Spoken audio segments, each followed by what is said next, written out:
На 17 август отидох на Метеора, за да се помоля и оплача греховете си. На 20 август, докато спях в манастира Свети Стефан, яви ми се един възрастен монах и каза: „Отче, как си? Чух твоите молитви и дойдох да те видя. Къде те боли?“ Започна да ме преглежда, сякаш е лекар, и в един момент ми каза: „Няма нищо от това, което са ти казали лекарите. Аз ще ти кажа какво ти е. Ето откъде идва болката.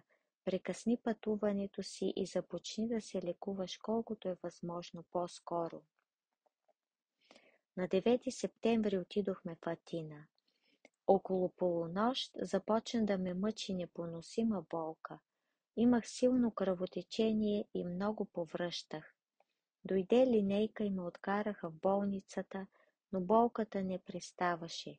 Прехвърлиха ме в болницата Благовещение и след 12 часа непрекъснати мъки болката стихна. Сложиха ме в инвалидна количка и ме откараха в рентгена. Сестрата ме смести в един ъгъл като осъден изгнанник.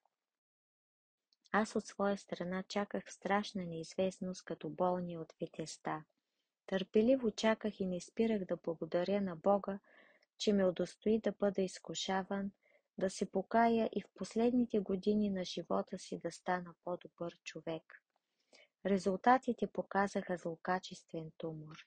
Оперираха ме точно на онова място, което ми посочи свети Нектарий, монахът, който ми се яви на Метеора.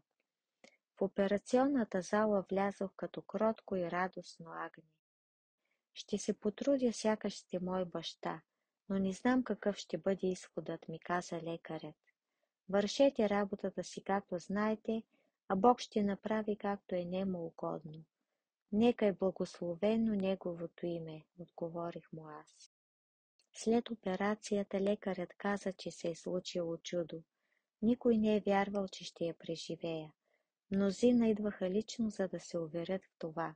Наричаха ме възкръсналият Лазар.